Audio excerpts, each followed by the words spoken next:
Jeff Hathhorn, our sports director, joins us right now. He's brought to you by Gutter Helmet. Safeguard your gutters from spring showers with Gutter Helmet by Lednor Home Solutions.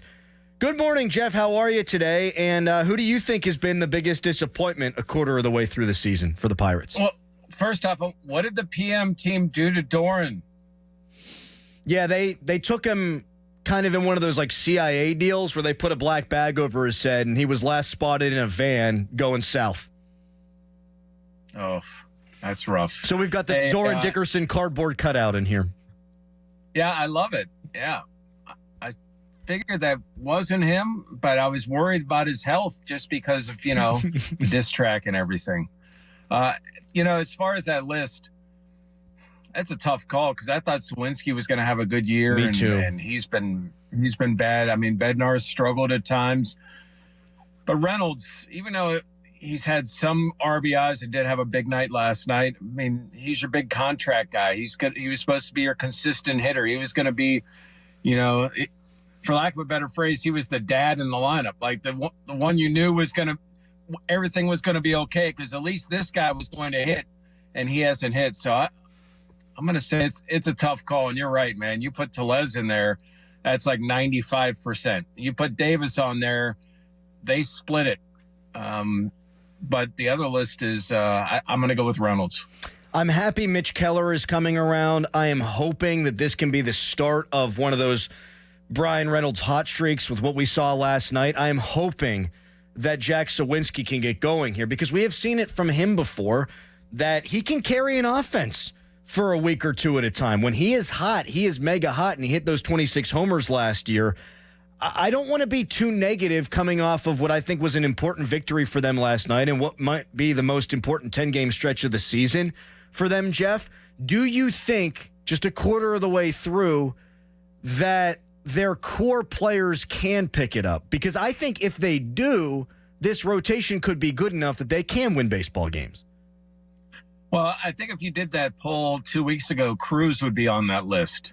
But the fact that he's not and that he's starting to really hit the ball. I mean, that he had that flat-footed double or a single yesterday out to right field that he's just roping the ball right now. And you feel like if he gets going, it's going to trickle down to the rest of the guys just because he's going to see fewer pitches to hit. And if you can get on base for him, that would be, that could lead to better results. So I think Cruz coming through, and I think Keller's start was big yesterday for not only following up, and getting that win after losing on Sunday, but he got hit in the leg in the second. He powered through and was able to finish 6. That bullpen was struggling. I mean, they had Ortiz, they had Fleming, who we saw, and Bednar and maybe Holderman, but there weren't a lot of arms out there. They needed to get guys some rest, and especially with Quinn being kind of he's been unpredictable, I guess is the best way to say it in his start. So for Keller to have 6 shutout, it wasn't perfect. I mean, he gave up 8 hits, but here's the thing. He fought through adversity and being hit, and he also didn't walk anybody. Those two things made that a really quality start. Yeah, two starts ago, he might have been on that Twitter poll too because his ERA was up over 5, and he wasn't living up to his $77 million contract. So things can turn in an instant here, and it is a long season. They're going to play 162 of these things. Jeff Hathhorn joining us here, our sports director on the Fan Morning Show. All right, we got to talk about Rowdy Tellez. He's now hitting 178. Garrett Cole in 2013, Jeff, had a 434 OPS at the dish. Rowdy Tellez has a 486 OPS right now. And I asked this man without my tongue in my cheek. I asked this not out of snark, but what does he provide for him to continue to be penciled in the lineup? I mean, shoot, Jeff, what does he provide that hasn't seen him get DFA'd at this point? I mean, he's been average to a little above average defensively. Other than that, there's not much nice to say about what he's brought so far. Is he loved in the clubhouse? He does seem like a jovial, interesting guy.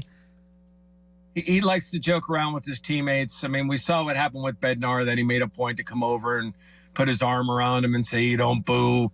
I mean, it's not like he's a guy that is a huge clubhouse leader or somebody that if they got rid of him, the place would fall apart.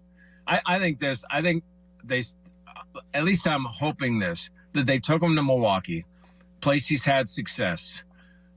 Let's put him in the lineup. Maybe this place will get him going as a last resort, because if that doesn't work either, I mean, again, you got Jake Lamb, you've got other options. You could DFA him and put him on the AAA roster. Let him work on, and if he could find his swing, you could bring him back up, because I think he's going to clear through waivers just fine. Yeah, I think that would be the case. Jeff Hathhorn joining us here on the Fan Morning Show. Last thing here for you on the Bucks, because I have a Steelers question for you, Jeff. But Derek Shelton, I said coming into the year, like, he's the right guy for the job right now. This year is going to determine whether or not he should continue to be the manager of the Pittsburgh Pirates, because I felt like, and I still feel like, they've got the requisite talent to maybe win more games than they lose, certainly improve upon last season. But last night, 9th inning, first and second, you bunt them over with Nick Gonzalez. It's second and third. Your bullpen has given up 22 runs in 23 and a third innings. David Bednar has been a coin flip closing games. You need insurance runs. And Derek Shelton lets the aforementioned Rowdy Tellez bat instead of pinch hitting him for him with a guy that's hit a homer in back-to-back games in Connor Joe. I don't understand what Derek Shelton's doing there, the inaction there. Yeah, I'm with you on that. I think it's harder to criticize him for some of the bullpen moves because guys just haven't executed. And I'm not going to destroy him as much for that. But that one last night, yeah, you got to put Connor Joe in the game. I don't know if they're protecting it, something with Rowdy. I don't know if he thinks, well, we've seen him hit a fly ball, but his rate, my thought is I would rather have Nick Gonzalez ground into a double play at that point than advance runners knowing you're not going to pinch hit for Tellez. And it's Jared Triolo behind Tellez. Right. I mean, Gonzalez would have a better chance of driving in a run there than bunting over for Rowdy Tellez. I know that No, he's shown he has no production or very little production with runners in scoring position. I'm with you there.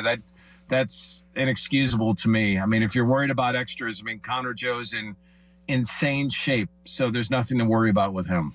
No, I'm now the biggest member of the Connor Joe fan club, a guy that I kind of made fun of early in the season for being penciled into the cleanup spot. But hey, if you got a guy who's hot and a guy who hit 2 homers in as many days, I don't understand him not being in the lineup. I don't understand him not getting into that ball game in the 9th inning.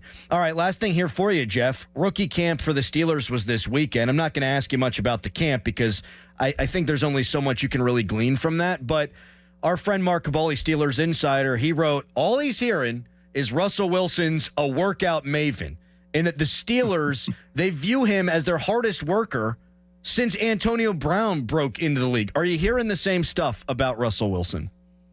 Yeah, and, we don't even have to tiptoe around any violations on that because he posts so much of it. He's proud of his workouts. He is doing everything.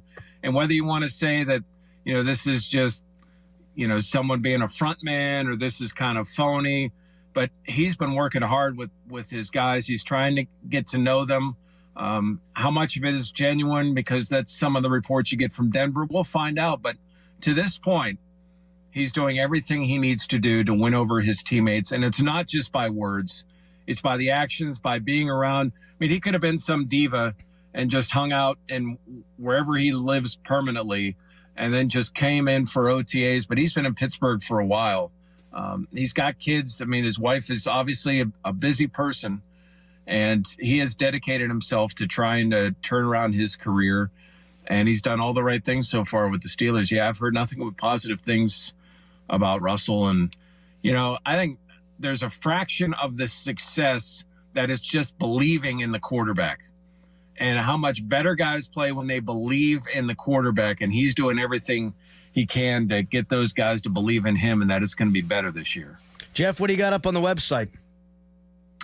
Well, a lot more about ye old Buccos. But if you're wondering, like with Paul Skeens, like who is the guy in the minors that, all right, we can look to that might be up, that could turn the offense around, there are some names in there and what they're doing this season right now at 93.7thefan.com. Very good. Thank you so much for your time, Jeff. Always enjoyable, buddy. Thanks, Adam.